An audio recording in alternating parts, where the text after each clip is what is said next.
If you had a brain, you wouldn't be working here." 3 months later, he was the last one standing in an empty office, desperately calling former employees who wouldn't pick up. The man who once mocked my intelligence in front of 20 colleagues didn't realize I'd been documenting every insult, every failed project, every discriminatory email. He thought silence meant weakness. He was wrong. Sometimes the quietest person in the room is writing your ending. My name is Lauren Wells. And for 5 years, I was the backbone of content strategy at Stratusmind Solutions in Charlotte. At 35, I'd built our content framework from scratch, nurturing client relationships that brought in 7-figure contracts. My team respected me, clients trusted me, and I foolishly believed merit mattered more than office politics. Then Kirk Dalton arrived. The restructuring happened overnight. One of those corporate shakeups where executives play musical chairs while the rest of us scramble to understand our new reality. Kirk swept in as Director of Content Strategy, a title that should have been mine. At 42, he carried himself like a man who'd learned leadership from bad LinkedIn posts and Jordan Belfort movies. I'll never forget our first team meeting. Kirk strutted in 20 minutes late, designer coffee in hand, and didn't apologize. Instead, he surveyed the conference room like a predator marking territory. "Let's get one thing straight," he announced, loosening his overpriced tie. "I don't care how things were done before. That ends today." My colleague Sarah glanced at me nervously. We'd spent 2 years perfecting our workflow. Our client satisfaction scores were the highest in the company. "We'll be implementing my proprietary Apex methodology," Kirk continued, pulling up a PowerPoint that looked like it was designed by someone who just discovered animations. "Aggressive, persistent, excellent, extreme." I bit my tongue so hard I tasted blood. Extreme doesn't even start with X. Within weeks, my invisibility campaign began. Despite my senior role, I was mysteriously left off important email chains. My meeting invites disappeared.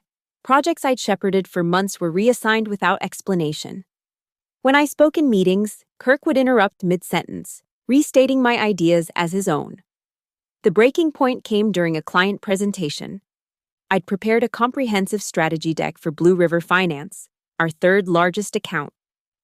As I stood to present, Kirk raised his hand. "Actually, Lauren, why don't you sit this one out? I've got some concerns about your approach." The room fell silent.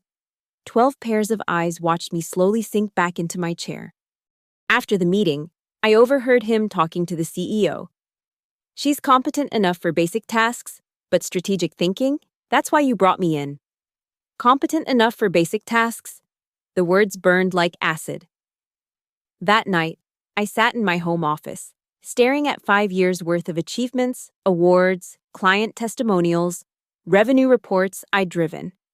The old me would have marched into HR, demanded recognition, fought back loudly. But I'd learned something valuable watching Kirk operate. Sometimes the most devastating victories come from the shadows. He wanted me invisible. Perfect. Invisible people see everything. The humiliation became a daily ritual. Kirk had perfected the art of professional degradation, always careful to stay just within HR guidelines while systematically destroying my credibility. It started subtly.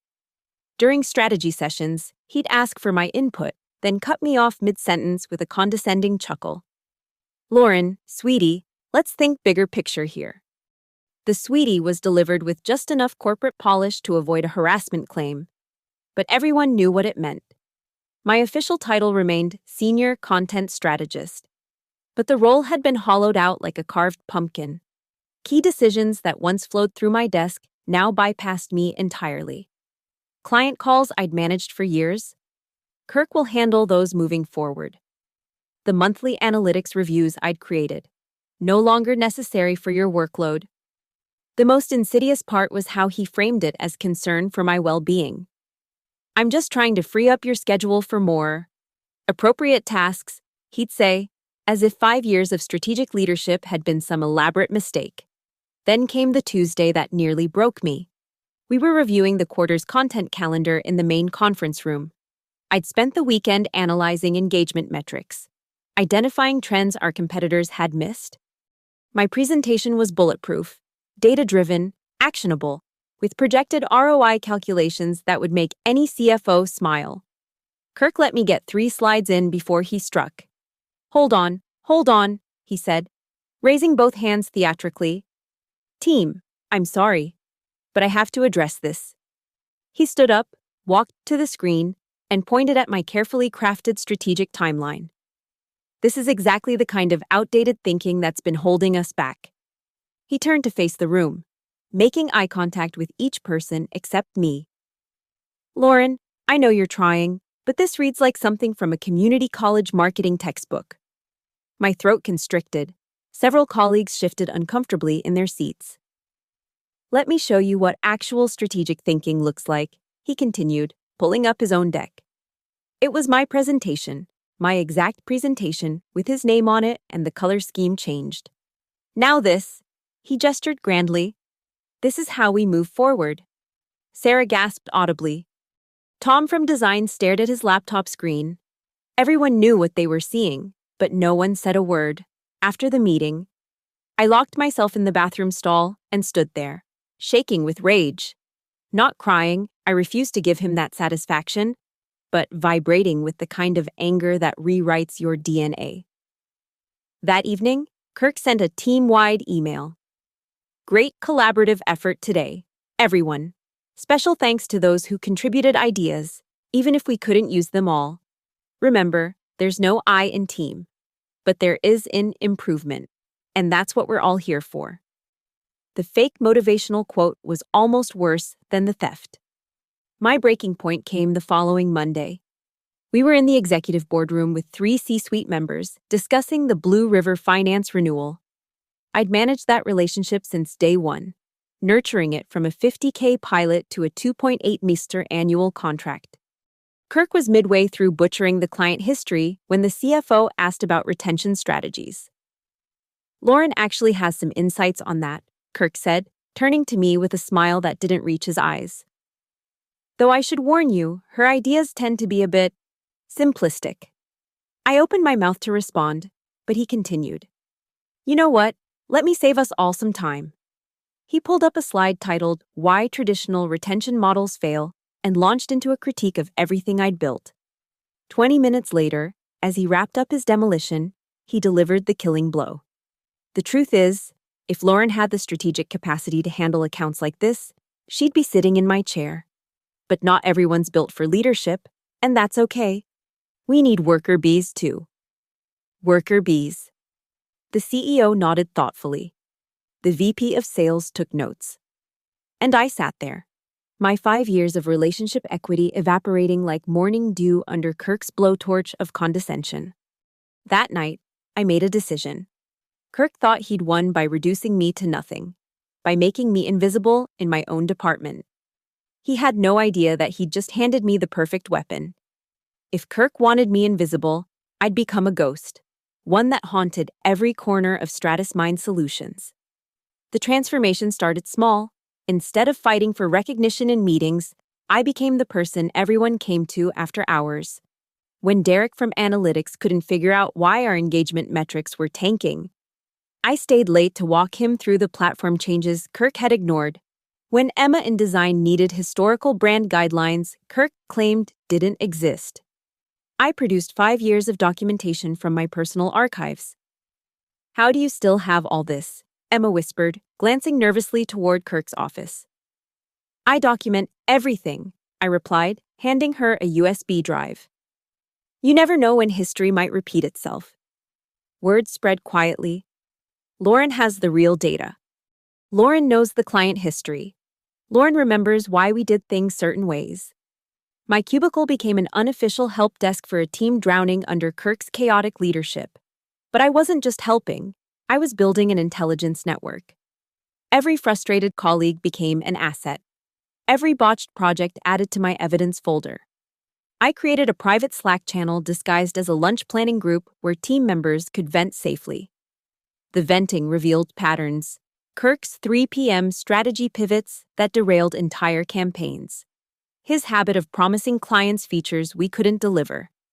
the way he'd take credit for wins while throwing team members under the bus for losses. Maya Linton, our former HR director, became my most valuable ally. Kirk had pushed her into early retirement after she'd questioned his hiring practices. We met monthly at a coffee shop in South End, far from any Stratus-Mind employees. "He's doing the same thing to you that he did to me," Maya said over her cortado. "Except, you're smarter. You're not fighting back." "I am fighting back," I corrected. "I'm just choosing my weapons carefully." She slid a folder across the table. Speaking of weapons, his previous employer in Denver, 3 discrimination complaints, all settled quietly. My evidence gathering became an art form. I used my invisibility like a superpower, accessing meetings through accidentally shared calendar links. I documented every missed deadline, every failed deliverable, every time Kirk's ego-driven decisions cost us money. The goldmine came from Kirk himself. His arrogance made him sloppy with technology. He'd forward emails without reading the full chains, broadcast complaints about team members to the wrong distribution lists, and leave his screen shared long after presentations ended. One Thursday evening, I watched him compose an email to the CEO through a screen share he'd forgotten to stop. "Richard, between you and me, the content team is a disaster.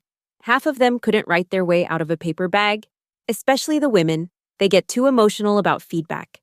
Looking at bringing in some real talent from my network. Young guys who understand the game." I screenshot everything.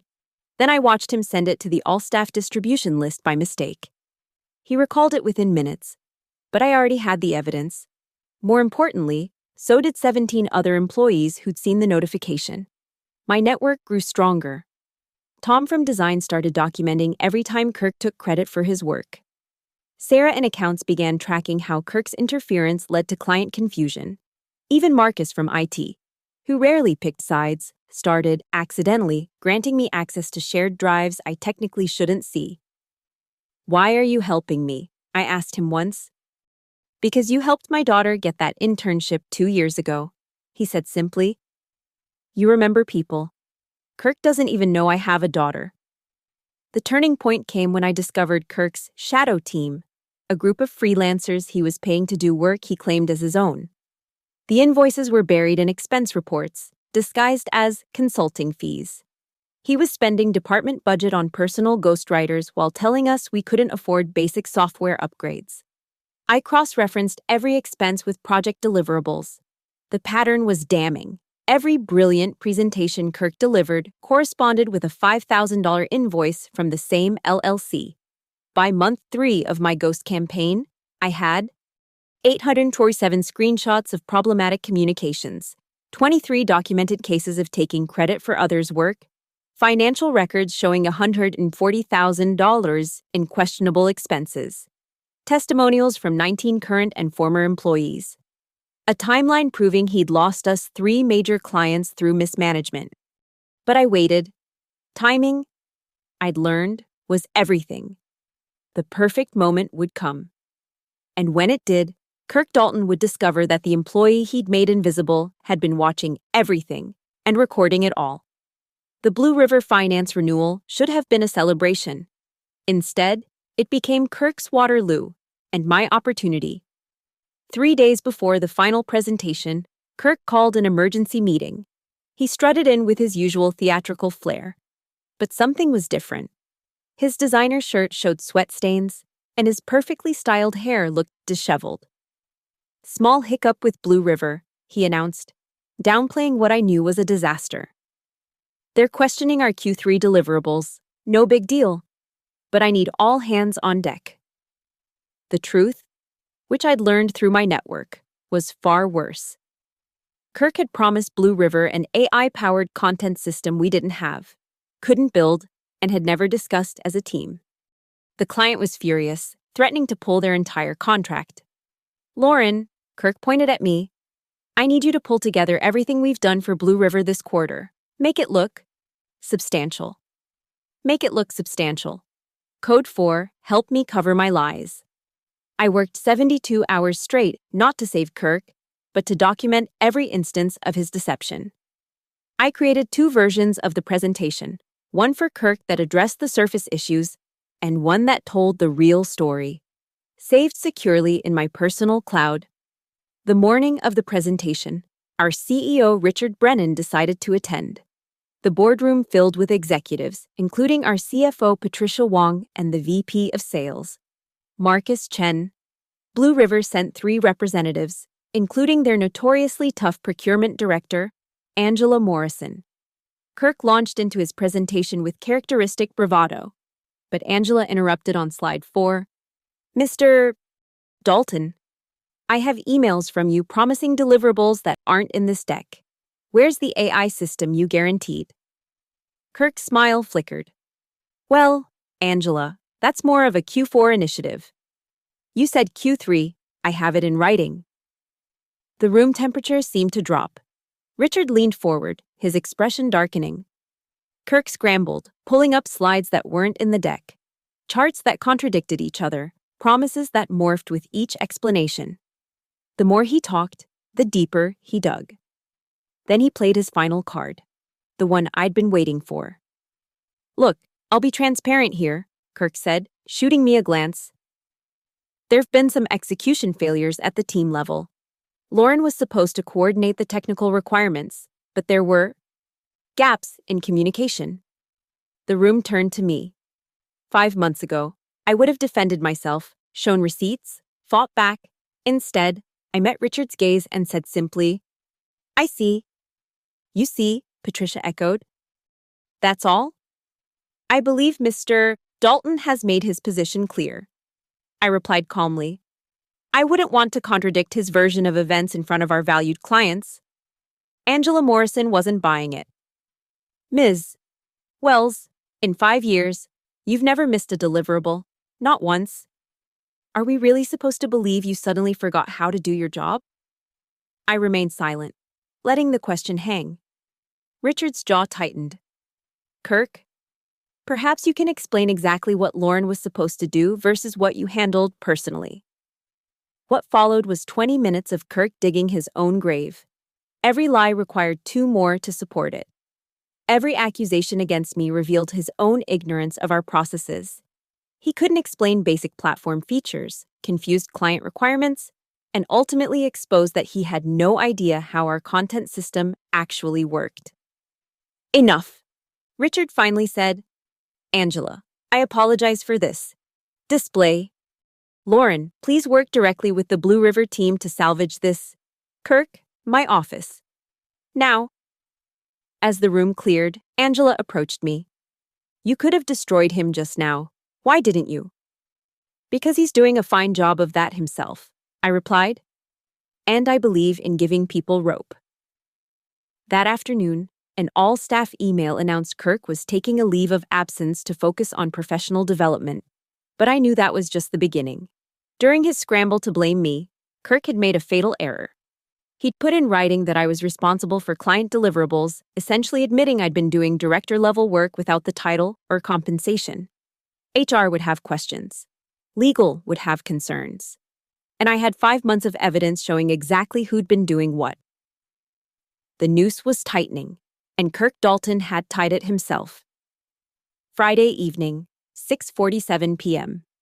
Most of Stratus Mind had emptied out for the weekend, but I knew Kirk would still be there, scrambling to salvage his reputation after the Blue River disaster. Perfect timing for my opening move.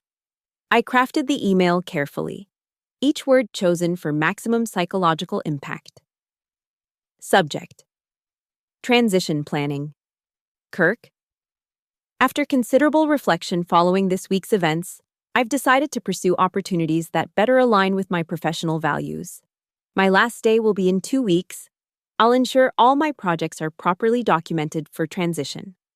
Best regards, Lauren Wells. I hit send, then opened a separate email thread, one that included my entire shadow network. Subject: The time has come. If you're ready, Monday morning, you know what to do. My phone buzzed within minutes, Kirk calling. I let it go to voicemail, savoring his barely controlled panic. Lauren, let's not be hasty. Call me back. We should talk about your future here. My future. as if he hadn't spent 5 months systematically destroying it. Saturday passed in a blur of encrypted messages. Sarah confirmed she was ready. Tom had his letter drafted. Derek, Emma, Marcus from IT, even Quiet Raj from accounts. 19 people in total, all coordinating through our shadow network. Are you sure about this? Maya texted from her retirement in Scottsdale. Once you pull this trigger, there's no going back. I've been sure since he called me a worker bee, I replied. Sunday night, I met with 5 core team members at a wine bar in Noda. We weren't celebrating, not yet. This was a final strategy session. He'll try to counter-offer everyone, Sarah warned, especially once he realizes what's happening. Let him, I said, raising my glass. By then, it'll be too late. Monday morning arrived like Christmas and a funeral combined. I walked in at my usual 7:30 a.m. to find Kirk already there, hovering near my desk. Lauren, great, you're here. About your email. Which email? I asked innocently, setting down my coffee. The resignation, obviously, that was heat of the moment. I've talked to Richard, and we're prepared to offer. He was interrupted by the ping of an email notification, then another, then a cascade of them, like digital dominoes falling. Kirk's phone buzzed incessantly. His face paled as he read. What the hell? Problem, I asked, already knowing what he was seeing. 19 resignation letters, all time-stamped for 8 a.m. exactly. Every single person who actually knew how to run the content department. This is coordinated, he sputtered. You did this. Did what? I pulled up my own email, feigning surprise. Oh my, that is quite the exodus. Did something happen that I'm not aware of? Each resignation letter was a masterpiece, professionally worded but devastating in its implications. After witnessing repeated instances of professional misconduct, the toxic environment created by current leadership, ethical concerns regarding financial improprieties, discrimination based on gender and age. By 8:30, Kirk's team wasn't just decimated, it was non-existent. The entire content infrastructure of a $50 million company had walked out in synchronized protest. Richard Brennan stormed onto the floor at 8:45. What the hell is happening? Why am I getting calls from clients saying their account managers just resigned? Kirk pointed at me, his hand shaking. She orchestrated this. It's sabotage. Ms. Wells is also resigning. Richard noted coldly. Are you suggesting she orchestrated her own departure? Patricia Wong from HR appeared, looking grim. Richard, we need to talk. The resignation letters contain serious allegations. Legal is already involved. This is retaliation, Kirk shouted. They're lying. All 19 of them? Patricia asked. Including Marcus from IT, who's been here 12 years. The beauty was in the details. No one had explicitly coordinated their stories, yet they all painted the same picture. Death by 1,000 paper cuts, each one documented, verified, and legally bulletproof. By noon, the content department was a ghost town. Kirk sat alone in the empty workspace, frantically calling recruiters, trying to explain why he suddenly needed an entire team. No, you don't understand. They all quit. Yes, all of them. No, I don't know why. Hello? I packed my desk slowly, methodically. 5 years of memories, achievements, and hard-won wisdom. As I lifted the box, Kirk appeared one last time. You've destroyed everything, he hissed. You think you've won? You'll never work in this industry again. I smiled, the first genuine smile I'd given him in 5 months. Kirk, I've already got 3 offers. Turns out, companies value people who can build and maintain loyal teams. Funny how that works. His phone rang, Richard's extension. You should probably take that, I suggested, walking toward the elevator. Sounds important. Behind me, I heard his voice crack. Richard, I can explain. But there was nothing left to explain. The king of the empty kingdom was about to learn what happens when you declare war on the people who actually do the work. The coffee shop in Dilworth was deliberately chosen, neutral ground, far from StratusMind's sphere of influence. I arrived 15 minutes early, selecting a corner table with clear sightlines to both entrances. Old habits from 5 months of strategic warfare. Richard Brennan walked in precisely at 2 p.m., looking like he'd aged 5 years in 5 days. The COO of a $50 million company didn't usually meet with departing employees at coffee shops, but these weren't usual circumstances. "Lauren," he nodded, sitting down heavily. "Thank you for agreeing to meet." I slid a leather portfolio across the table. "You'll want to read this first." His hands trembled slightly as he opened it. 38 pages of meticulously documented evidence, organized with the same precision I'd once applied to content strategies. Financial records, email chains, discriminatory comments, falsified reports. Kirk Dalton's greatest hits, compiled and cross-referenced. Richard's face cycled through several shades of pale as he read. "Jesus Christ, how long have you been collecting this?" "Since the day he called me a worker bee in front of the executive board," I replied. "Would you like me to walk you through the financial implications?" Page 12 showed the Shadow Team invoices, $140,000, in department funds funneled to Kirk's personal ghostwriters. Page 18 detailed the 3 lost clients, representing $4.2 million in annual revenue. Page 25 contained the smoking gun, emails where Kirk explicitly discussed plans to replace female team members with young guys who understand the game. "This is..." Richard paused, choosing his words carefully. "This could destroy the company if it becomes public." "Yes," I agreed simply. "It could." He looked up sharply. "Is that a threat?" "It's a fact, but I'm not interested in destroying StratusMind. I'm interested in justice." "What do you want? Your job back? A promotion? Name your price." I almost laughed. After everything, he still thought this was a negotiation. "I want you to read page 32. He flipped to it, finding a single email. Kirk's discriminatory rant accidentally sent to all staff. The one he'd recalled, but not before 17 employees saw it, including 3 who'd already filed EEOC complaints that Patricia in HR was desperately trying to manage. "Your legal exposure is significant," I continued. "But that's not the worst part. Check the addendum." The final pages contained something Richard hadn't expected, a detailed transition plan.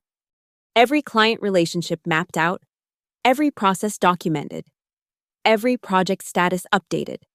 5 years of institutional knowledge, organized and ready for handover. "You're giving us this?" he asked, confused.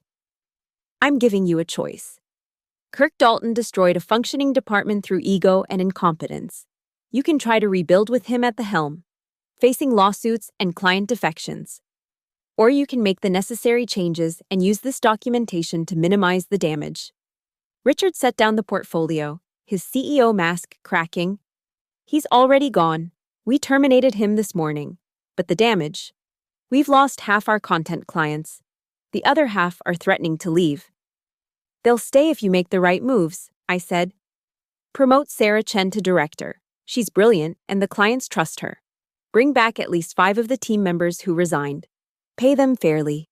Most importantly, conduct a real investigation into Kirk's conduct, not a cover-up." "You've thought of everything." His tone mixed admiration with wariness. "What about you? We need you back." "Lauren." I pulled out my phone and showed him an email. "Links Growth Partners. Director of Strategy. 40% salary increase and a team that actually values expertise over ego? They're lucky to have you." He meant it. "Can I ask you something? Why help us at all? After what Kirk put you through, why not just let us burn?" I considered the question, thinking of Sarah and Tom and Derek and all the others who'd risked their careers to stand with me. Because StratusMind was a good company once, it could be again.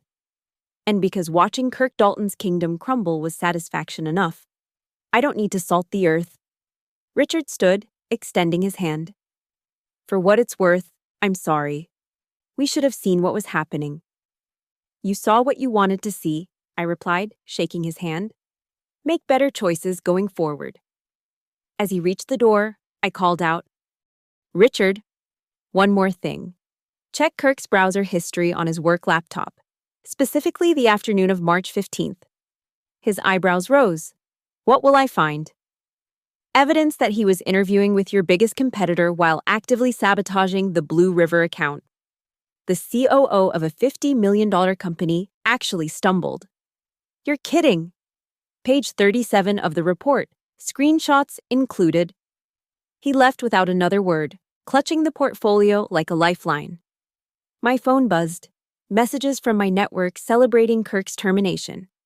Justice, served at exactly the right temperature. But I wasn't celebrating yet.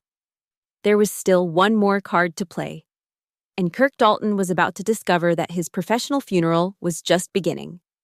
The call came at 9 p.m. on a Thursday, 3 weeks after I'd started at Lynx Growth Partners. Unknown number. But I recognized the breathing pattern before he even spoke. Panicked, shallow, desperate. Lauren, please, I need 5 minutes. Kirk Dalton, the man who'd spent 5 months systematically humiliating me, was begging. I set down my wine and leaned back in my home office chair, overlooking Charlotte's glittering skyline. You have 2 minutes. They're destroying me, he blurted. My LinkedIn is gone. Recruiters won't return my calls. That report you gave Richard, someone leaked parts of it. I can't get interviews anywhere. That's unfortunate, I said, my tone conveying exactly zero sympathy. I know what I did was wrong. I was threatened by you, by your competence. But this is my career, my life. I have a mortgage, kids in college. Interesting, I interrupted. Did you think about my mortgage when you tried to destroy my career? Did you consider that I might have responsibilities when you called me a worker bee who couldn't think strategically? Silence. Then, I'm sorry. No. Kirk.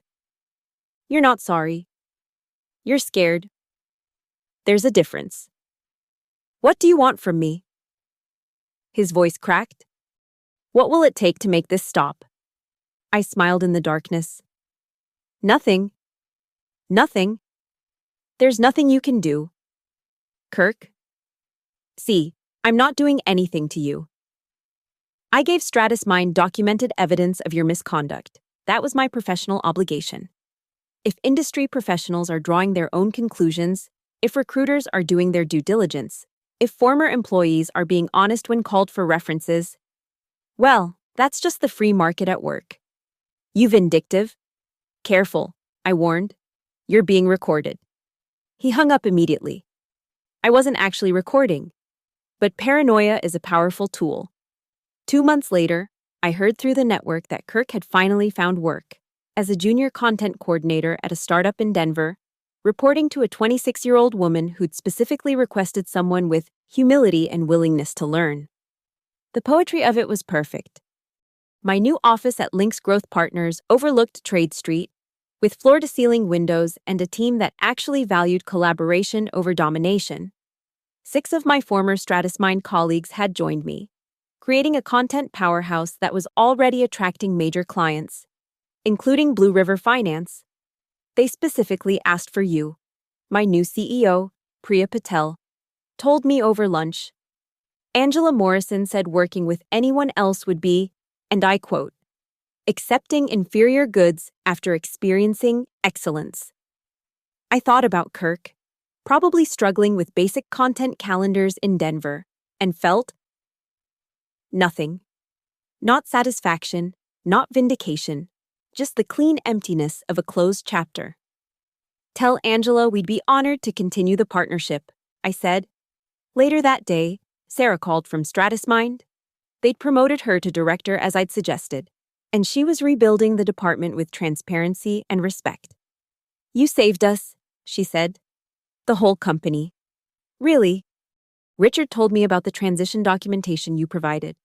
We would have lost every client without it. You saved yourselves, I corrected. You all had the courage to stand up when it mattered. As I ended the call, I noticed an email from an unfamiliar address. The subject line read, "Thank you from a stranger. Ms. Wells, you don't know me, but I worked with Kirk Dalton at his previous company in Denver. When I heard what he did to you and how you handled it, I had to reach out. 3 years ago, he destroyed my career with similar tactics. I didn't have your strength or strategy. I just quit and disappeared. Watching him finally face consequences has given me closure I didn't know I needed. Thank you for being the person I couldn't be. A fellow survivor, I read it twice, then archived it in a folder labeled Why It Mattered. My assistant knocked. Lauren, your 3 o'clock is here, the Fortune 500 client from Dallas. I stood, smoothing my blazer, preparing to build something new instead of tearing something down. As I walked to the conference room, I thought about Kirk one last time. He taught me something valuable. When someone shows you who they are, believe them. And when they underestimate you because you're quiet, because you're careful, because you choose your battles, let them. Sometimes the most devastating power comes from patience. Sometimes the sharpest weapon is a spreadsheet. And sometimes, just sometimes, the person taking notes in the corner is writing your ending. Don't ever underestimate the quiet ones. We're not silent because we're weak. We're silent because we're planning. Thank you so much for listening to my story of corporate revenge. I'm curious. Where are you listening from? Drop a comment below and let's connect. If this story resonated with you, please subscribe to the channel and share your own thoughts or experiences with toxic bosses. Have you ever dealt with a Kirk in your workplace? I'd love to hear how you handled it.